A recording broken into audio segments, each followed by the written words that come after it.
اللہ سبحانہ تعالیٰ کا بہت زیادہ شکر ہے کہ آج ہم اس کے نام پر یہاں جمع ہیں، اس کا ذکر کرنے کے لیے، اس کا شکر ادا کرنے کے لیے، اور اس کی بھیجی ہوئی کتاب اور اس کے رسول صلی اللہ علیہ وسلم کی سنت سے اپنی زندگی میں رہنمائی حاصل کرنے کے لیے۔ آج کی ہماری گفتگو کا عنوان ہے کہ غموں سے نجات کیسے پائی جائے۔ اگر دیکھا جائے تو ہر انسان کسی نہ کسی مسئلے کا شکار ہے، کہیں نہ کہیں اس کی زندگی میں کوئی ایسی چیز ہے جو اسے بے چین رکھتی ہے، پریشان رکھتی ہے، غمگین رکھتی ہے۔ اس میں ہوتا یہ ہے کہ انسان پھر اپنی صلاحیتوں، قوتوں، طاقتوں سے جو اللہ تعالیٰ نے اس کو دی ہیں، ان سے وہ بھرپور فائدہ نہیں اٹھا سکتا۔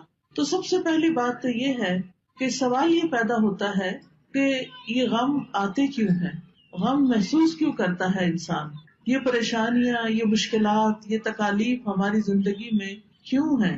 تو اس سلسلے میں جب ہم قرآن مجید کی طرف رجوع کرتے ہیں تو پہلی بات ہمیں یہ پتہ چلتی ہے کہ اللہ تعالیٰ نے انسان کو امتحان کے لیے پیدا کیا، اس لیے وہ اس انسان پر طرح طرح کی آزمائشیں اور مشکلات بھیجتا رہتا ہے تاکہ وہ دیکھے کہ انسان ان میں کرتا کیا ہے، انسان کا طریقہ کیا ہے۔ قرآن مجید میں آتا ہے سورۃ الملک، جو ہر روز رات کو آپ پڑھتے ہیں، کیونکہ نبی صلی اللہ علیہ وسلم رات کو سورۃ الملک اور سورۃ الف لام میم السجدہ پڑھے بغیر سویا نہیں کرتے تھے، یہ آپ کی سنت ہے۔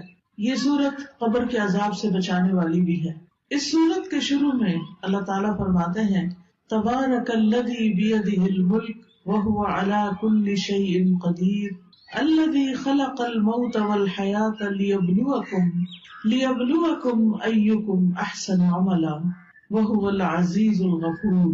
بہت بابرکت ہے وہ ذات جس کے ہاتھ میں کائنات کی بادشاہت ہے اور وہ ہر چیز پر قادر ہے۔ وہو علی کل شیء قدیر الذی خلق الموت والحیاۃ لیبلوکم، اس نے موت اور زندگی کو بنایا تاکہ تمہارا امتحان لے، تمہیں آزما کر دیکھے، کیا ایکم احسن عملا، کہ تم میں سب سے اچھے کام کون کرتا ہے۔ وہو العزیز الغفور، اور وہ زبردست ہے، غالب ہے، بخشش فرمانے والا ہے۔ تو اس سے یہ پتہ چلتا ہے کہ یہ زندگی ایک امتحان ہے، اور امتحان ایک مشکل چیز ہوتی ہے۔ اس میں ہمیشہ انسان کے حالات اس کی مرضی کے مطابق نہیں ہو سکتے، اس پر کہیں نہ کہیں سے کوئی نہ کوئی ایسی آزمائش، کوئی امتحان، کوئی تکلیف، کوئی تنگی آتی رہے گی تاکہ یہ دیکھا جائے کہ انسان کرتا کیا ہے، کیا پھر بھی یہ اللہ سے راضی رہتا ہے، کیا پھر بھی یہ اللہ کی طرف رجوع کرتا ہے، کیا یہ واقعی اللہ کا بندہ بن کے رہتا ہے، یا اس آزمائش کی گھڑی میں پھسل جاتا ہے اور شیطان جو ہر وقت اس کو اچکنے کے لیے تیار ہے وہ اس کا نوالہ بن جاتا ہے۔ پھر اسی طرح یہ بات بھی یاد رکھنی چاہیے کہ انسان پر بہت سی تکلیفیں اس کے اپنے اعمال کی وجہ سے ہی آتی ہیں۔ سورۃ الشورى میں اللہ تعالیٰ فرماتے ہیں وَمَا أَصَابَكُم مِّن مُّصِيبَةٍ فَبِمَا كَسَبَتْ أَيْدِيكُمْ وَيَعْفُو عَن كَثِيرٍ، اور جو بھی تمہیں کوئی مصیبت پہنچی تو وہ اس وجہ سے ہے جو تمہارے ہاتھوں نے کمایا، یعنی تمہارے اپنے اعمال کی وجہ سے تمہارے لیے بہت سی مشکلات کھڑی ہوئی ہیں، اور وہ بہت سی چیزوں سے درگزر کر جاتا ہے، یعنی ان پر تو وہ سزا دیتا بھی نہیں، ان پر تو وہ تمہیں کسی پریشانی میں مبتلا نہیں کرتا، بلکہ تمہارے گناہوں کے باوجود، تمہاری زیادتیوں کے باوجود بھی وہ تمہیں اپنی عنایتوں اور نوازشوں سے معمور رکھتا ہے۔ پھر اسی طرح یہ ہے کہ انسان بعض اوقات اللہ کی عبادت سے منہ موڑتا ہے، اللہ کے ذکر سے منہ موڑتا ہے تو اس پر کوئی تکلیف آ جاتی ہے، کیونکہ اللہ نے ہمیں اپنی عبادت کے لیے پیدا کیا ہے۔ سورۃ الذاریات میں آتا ہے وَمَا خَلَقْتُ الْجِنَّ وَالْإِنسَ إِلَّا لِيَعْبُدُونِ، کہ میں نے جن و انس کو اپنی عبادت کے لیے پیدا کیا ہے۔ تو انسان جب اللہ کی عبادت سے منہ موڑ کر دنیا کا بندہ بننے لگتا ہے تو اللہ تعالیٰ اس کو واپس اپنی طرف لانے کے لیے کسی تکلیف میں مبتلا کرتا ہے تاکہ یہ بندہ اللہ کو یاد کرے۔ اور جو شخص مستقل طور پر اللہ سے روگردانی کر لیتا ہے اللہ کی یاد سے، تو اللہ تعالیٰ اس کے لیے دنیا کی زندگی بھی تنگ کر دیتے ہیں۔ اللہ تعالیٰ کا فرمان ہے سورۃ طٰہٰ میں وَمَنْ أَعْرَضَ عَنْ ذِكْرِي فَإِنَّ لَهُ مَعِيشَةً ضَنْكًا وَنَحْشُرُهُ يَوْمَ الْقِيَامَةِ أَعْمَىٰ، جو کوئی میرے ذکر سے منہ موڑے گا میں اس کی زندگی تنگ کر دوں گا اور قیامت کے دن اس کو اندھا اٹھاؤں گا، یعنی اس کی صرف یہ زندگی ہی نہیں پریشانیوں والی ہوگی بلکہ آگے بھی بڑی پریشانی ہے، یعنی اس کے لیے بہت بڑی مشکلات ہیں اگلی زندگی میں بھی. لیکن وجہ کیا ہے؟ وجہ ہے اللہ کے ذکر سے منہ موڑنا، اللہ کی یاد کا زندگی میں نہ ہونا. یہ انسان کے لیے پریشانی کا باعث بنتا ہے. سورۃ الزخرف میں اللہ تعالیٰ فرماتے ہیں مَن یعش عن ذکر الرحمن نقیض لہ شیطانا فہو لہ قرین. جو شخص رحمان کے ذکر سے آنکھیں بند کر لیتا ہے ہم اس پر شیطان مسلط کر دیتے ہیں جو اس کا ساتھی بن جاتا ہے، اور شیطان پھر اس کو اللہ کے راستے سے روکتا ہے. جب انسان اللہ کا راستہ چھوڑ دیتا ہے اور اللہ کی نافرمانیاں کرنے لگتا ہے تو اللہ تعالیٰ پھر اس پر کوئی نہ کوئی امتحان بھیج دیتا ہے تاکہ یہ بندہ سوچے، غور کرے اور واپس اللہ کی طرف پلٹے. جب انسان اللہ کی عبادت سے روگردانی کرتا ہے تو دنیا میں بھی محتاجی کا شکار رہتا ہے، خواہ اس کے پاس بہت کچھ بھی ہو لیکن اس کے دل کی محتاجی اور پریشانی نہیں جاتی. حدیث میں آتا ہے اللہ سبحانہ وتعالیٰ فرماتے ہیں، حدیث قدسی ہے، صحیح ترمذی کی روایت ہے، اے ابن آدم تم اپنے آپ کو میری عبادت کے لیے فارغ کر لو، میں تمہارے دل کو بے نیازی سے بھر دوں گا اور تمہاری محتاجی دور کر دوں گا. یعنی تم میری عبادت کے لیے وقت نکالو تو میں تمہارے دل کو غنی کر دوں گا. حالات تو نہیں بدلتے مگر دل کی حالت بدل جاتی ہے اللہ کی عبادت سے. دل مضبوط ہو جاتا ہے، دل کے اندر اللہ کا توکل آتا ہے، دل کے اندر ایسا یقین آتا ہے کہ انسان کو بڑی بڑی مشکلات بھی معمولی لگتی ہیں. اور جب دل میں ایمان نہیں ہوتا، توکل نہیں ہوتا، یقین نہیں ہوتا، امید نہیں ہوتی، مایوسی ہوتی ہے تو رائی بھی پہاڑ لگتی ہے. اور اس طرح مشکلات اور مصیبتوں کے پہاڑ ہر طرف اس کو کھڑے نظر آتے ہیں. تو اس کا حل کیا بتایا کہ اگر تم عبادت کرو گے تو میں تمہارے دل کو بے نیازی سے بھر دوں گا، تمہاری محتاجی دور کر دوں گا. لیکن اگر تم ایسا نہیں کرو گے تو میں تمہارے دونوں ہاتھ کاموں میں مشغول کر دوں گا اور اس کے باوجود تمہارا فقر دور نہیں کروں گا. یعنی تم سارا دن کام کرو گے، محنت کرو گے، لیکن پھر بھی تمہاری محتاجی اپنی جگہ کھڑی رہے گی کیونکہ وہ دل کی محتاجی ہوگی نا، دل کے اندر پریشانی ہوگی. تو یاد رکھیے کہ صرف دنیا کی فکر کرنے سے معاملات سلجھنے کی بجائے بگڑنے لگتے ہیں. صرف دنیا دنیا دنیا، ہر وقت صبح اٹھتے ہی دنیا کی فکر، دن کو دنیا کی فکر، رات کو سوتے ہوئے دنیا کی فکر. تو رسول اللہ صلی اللہ علیہ وسلم نے اس کے بارے میں فرمایا جس شخص کا مقصد اور پریشانی یا غم دنیا کا ہو اور وہ دنیا کا ہی ہو کر رہ جائے اور وہ اسی کی نیت رکھتا ہو تو اللہ تعالیٰ اس کا فقر اس کی آنکھوں کے سامنے کر دیتے، یعنی پھر اللہ تعالیٰ بھی اس کو اس کے حال پر چھوڑ دیتے. وہ دنیا کے لیے زیادہ کنسرن ہے، زیادہ فکر مند ہے تو اللہ تعالیٰ اس کو اسی کے حوالے کر دیتے ہیں اور اس پر اس کے معاملات بکھیر دیتے ہیں. اس کو سمجھ نہیں آتا کہاں سے شروع کروں اور کہاں پر ختم کروں، اور اس کو اس سے اتنا ہی ملتا ہے جو اس کے لیے لکھ دیا گیا ہو. اور جس شخص کا مقصد اور حرص آخرت ہو اور وہی اس کا ہدف بن جائے اور وہ اسی کی نیت کرتا ہو، یعنی اس کا ہم و غم آخرت ہے کہ کل کیا ہوگا، دنیا کی زندگی تو گزر جائے گی، میرا کل کو کیا بنے گا جب میں اللہ کے حضور پیش ہوگا، وہاں میرا ٹھکانہ کیا ہوگا. جو شخص اس فکر میں مبتلا ہو جاتا ہے تو اللہ تعالیٰ اس کے دل میں غرار ڈال دیتے ہیں، دنیا کی طرف سے اس کا دل مطمئن کر دیتے ہیں، اس کے معاملات کو یکجا کر دیتے ہیں اور اس کو پھر اپنی حاجتوں کے لیے بھاگنا نہیں پڑتا، دنیا ذلیل ہو کر اس کے پاس آتی ہے. تو اس لیے ہم سب کو یہ دیکھنا چاہیے کہ ہم کس چیز کے لیے زیادہ فکر مند ہیں. دنیا تو چند دن کی ہے، دنیا کی حیثیت تو ایک مچھر کے پر برابر بھی نہیں. دنیا کا بڑے سے بڑا نقصان ایسا ہی ہے جیسے مچھر کا پر ٹوٹ کے گر گیا ہو، لیکن اصل نقصان، اصل مشکل، اصل پریشانی تو آخرت کی پریشانی ہے جس کے لیے ہم سب کو فکر مند ہونے کی ضرورت ہے. دنیا کی فکر کرنے والے سے رب کی بے نیازی ہوتی ہے.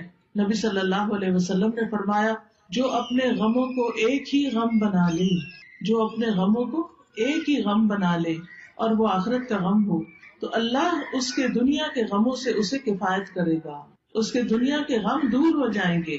اور جس کو پریشانیاں ادھر ادھر بھٹکا کر لے جائیں اللہ اس کی پرواہ نہیں کرے گا کہ وہ دنیا کی کس وادی میں ہلاک کر کے دیتا ہے. تو اس لیے غموں سے بچنے کا، غموں سے نجات کا اصل طریقہ کیا ہے کہ دنیا کی بجائے آخرت کی فکر زیادہ لگا لی جائے. یاد رکھیے جہاں دنیا کی حرص زیادہ ہوتی ہے، دنیا کی محبت زیادہ ہوتی ہے، وہاں اللہ کی محبت میں کمی آ جاتی ہے، وہاں پر اللہ کی محبت میں کمی آ جاتی. نبی صلی اللہ علیہ وسلم نے فرمایا قیامت قریب آ چکی ہے، لیکن لوگوں میں دنیا کی ہی ہرس بڑھے گی، یعنی جتنی جتنی قیامت قریب آ رہی ہے اتنی اتنی دنیا پھیلتی جا رہی ہے ان کے سامنے، اور اس کی محبت اور اس کے پیچھے بھاگنا اور زیادہ بڑھتا جا رہا ہے، اور اللہ سے دوری میں ہی اضافہ ہوگا۔ پھر اسی طرح ہم دیکھتے ہیں کہ جب ہم دنیا کو زیادہ امپورٹنس دیتے ہیں تو دنیا کا چھوٹا سا نقصان بھی انسان سے برداشت نہیں ہوتا، لیکن جب انسان یہ سمجھتا ہے کہ کوئی بات نہیں، یہ چیز چلی گئی تو ہم بھی تو اللہ کی طرف جانے والے ہیں، جیسا کہ سورۃ البقرہ میں آتا ہے وَلَنَبْلُوَنَّكُمْ بِشَيْءٍ مِّنَ الْخَوْفِ وَالْجُوعِ وَنَقْصٍ مِّنَ الْأَمْوَالِ وَالْأَنفُسِ وَالثَّمَرَاتِ وَبَشِّرِ الصَّابِرِينَ الَّذِينَ إِذَا أَصَابَتْهُمْ مُصِيبَةٌ قَالُوا إِنَّا لِلَّهِ وَإِنَّا إِلَيْهِ رَاجِعُونَ أُولَئِكَ عَلَيْهِمْ صَلَوَاتٌ مِّن رَّبِّهِمْ وَرَحْمَةٌ وَأُولَئِكَ هُمُ الْمُهْتَدُونَ کہ اللہ سبحانہ تعالیٰ کی طرف سے آزمائش تو ہوگی، امتحان تو ہوگا، لیکن ایسے موقع پر جو یہ کہے انا للہ وانا الیہ راجعون کہ بے شک ہم اللہ کے لیے ہیں اور اسی کی طرف لوٹ کر جانے والے، تو ایسے لوگوں پر اللہ کی رحمت اور نوازشیں ہوتی، اللہ کی رحمت ہوتی، اور ایسے لوگ ہدایت پانے والے ہوتے۔ تو بات یہ ہے کہ تکلیفیں تو آئیں گی، یہ تو اللہ تعالیٰ نے خود ہی فرما دی کہ ہم ضرور آزمائش کریں گے، ضرور امتحان لیں گے، خوف سے، بھوک سے، جان مال پھلوں کی کمی سے، لیکن خوشخبری ہے صبر کرنے والوں کو، یعنی جب ان کی زندگی میں کوئی چیز کم ہوتی، مثلاً کوئی بچہ فوت ہو گیا، بہن بھائیوں میں سے کوئی چلا گیا، کاروبار چلا گیا، کوئی کاروبار کو نقصان ہو گیا، جاب چلی گئی، کوئی اور حادثہ ہو گیا کہ جس سے بڑا نقصان ہو گیا، تو اب یہ سب چیزیں تو زندگی میں روز کا معمول ہے، کبھی کوئی چیز پیش آتی ہے، کبھی کوئی چیز پیش آتی ہے، تو بتایا گیا کہ وہ ایسے موقع پر کیا کہتے ہیں اور کیا کرتے ہیں، انا للہ و انا الیہ راجعون، یعنی وہ اللہ کی طرف رجوع کر لیتے ہیں، اور صبر کے ساتھ کیا کہتے ہیں کہ بے شک ہم بھی اللہ کے لیے اور اللہ ہی کی طرف واپس جانا ہے، یعنی جو ہمارا کوئی رشتے دار چلا گیا یا مال چلا گیا یا کوئی اور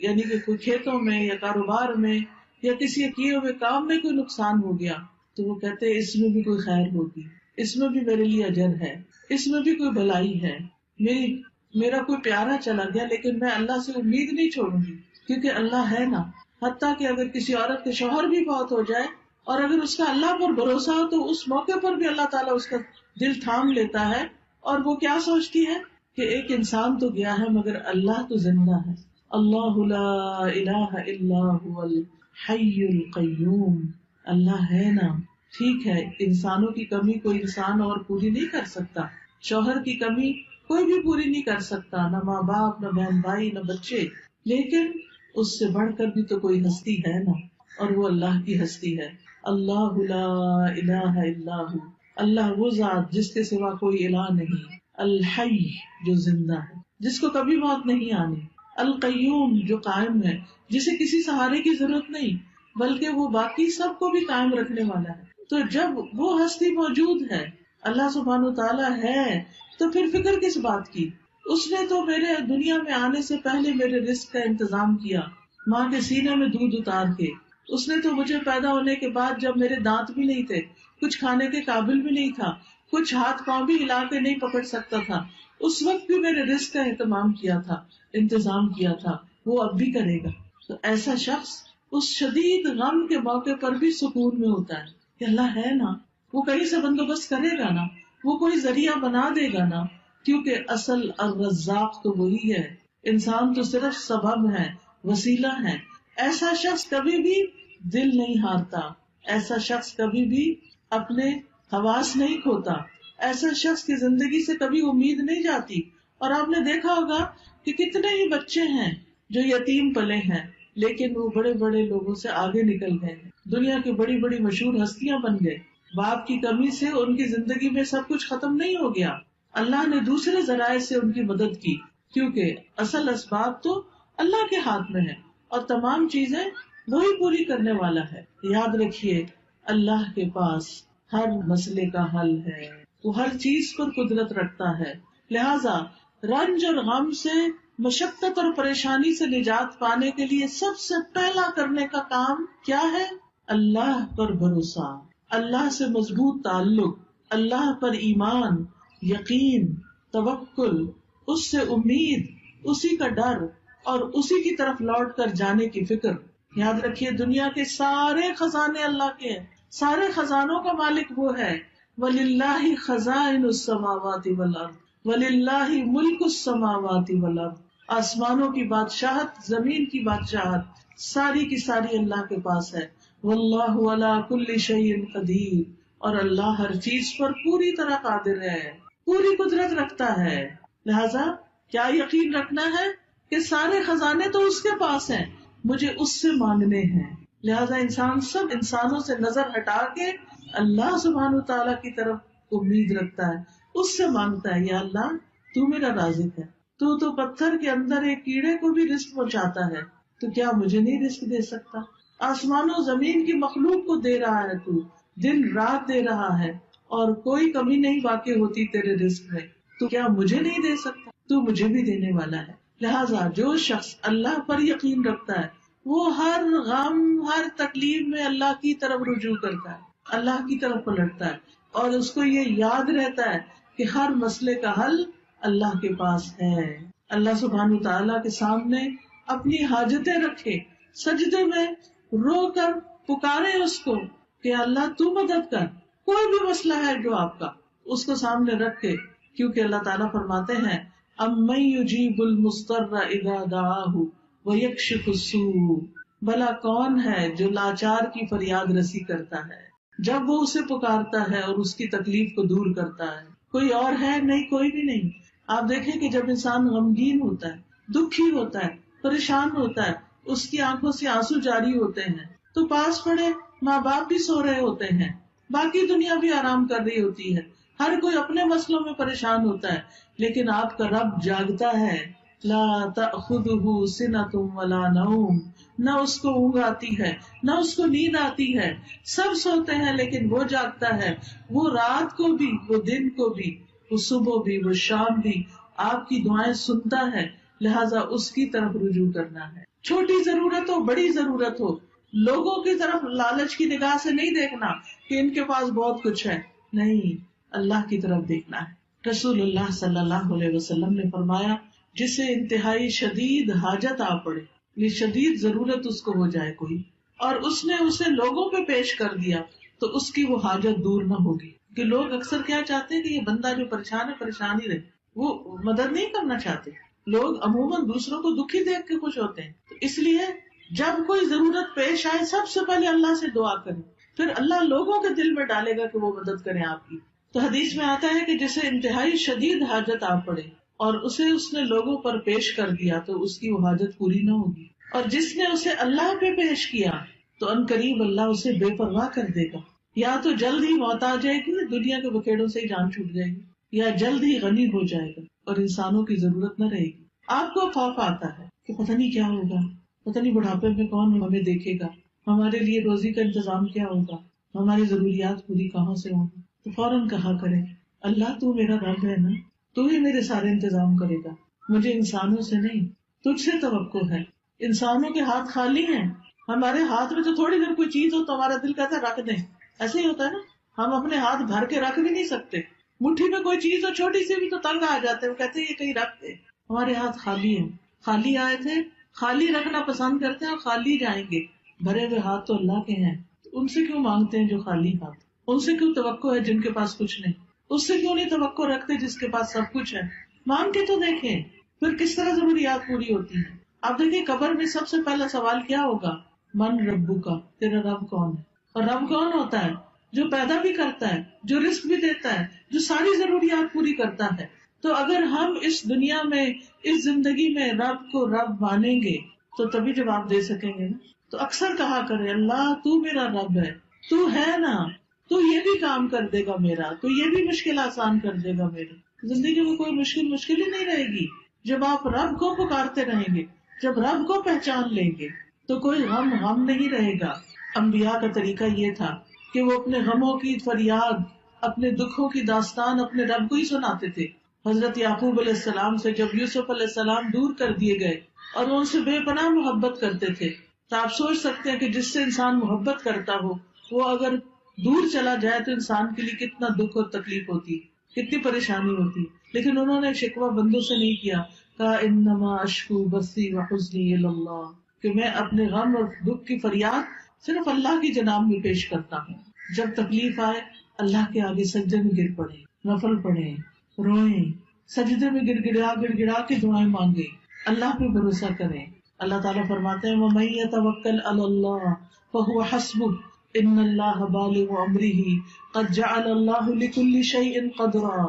اور جو شخص اللہ پر بھروسہ کرے تو وہ اسے کافی ہے، اللہ اپنا کام پورا کر کے رہتا ہے. بلا شبہ اللہ نے ہر چیز کا ایک اندازہ مقرر کر رکھا ہے، ہر چیز کا ایک وقت ہے.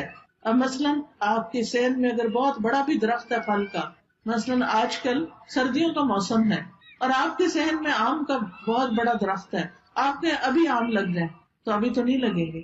ہاں اگر آپ صبر کریں گے، انتظار کریں گے تو 6 مہینے بعد آپ بہترین آم کھائیں گے. اسی طرح ہر کام کا ایک وقت ہوتا ہے. مثلاً کسی کی اولاد نہیں تو وہ اولاد کے لیے پریشان رہتا ہے تو اس کا ایک وقت ہے، اور اگر اللہ نہیں دینا چاہتا تو اس کے پیچھے بھی کوئی حکمت ہے، کوئی مصلحت ہے، کوئی فائدہ ہے، کوئی وجہ ہے، اس کو پتا ہے، ہمیں نہیں پتا کہ وہ ہمیں اولاد کیوں نہیں دے رہا. پھر اگر اولاد ہے اور اس کا کوئی غم ہے یا تکلیف ہے، اس کی وجہ سے ہم دکھی ہیں، تو اس پر بھی اللہ پہ بھروسہ کریں کہ یہ وقت بھی گزر جائے گا، اس کی کوئی وجہ ہے. آپ دیکھیے کہ جو ایک کچا برتن ہوتا ہے اور ایک پکا برتن ہوتا ہے، پکا برتن صرف وہ ہوتا ہے جسے آگ میں تپایا جائے. اللہ بندے کا ایمان بھی مضبوط کرنے کے لیے بعض اوقات اس کو مشکلات کی بھٹی میں تپاتا ہے، پکاتا ہے، پکا ہو جائے بندہ، استقامت آ جائے اس میں، وہ اللہ کا بندہ بن جائے، وہ سب سے مایوس ہو کر وہ اللہ ہی سے امید رکھے. تو اس لیے ایسے موقع پر انسان کو پریشان نہیں ہونا چاہیے، اللہ کی طرف رجوع کرنا چاہیے.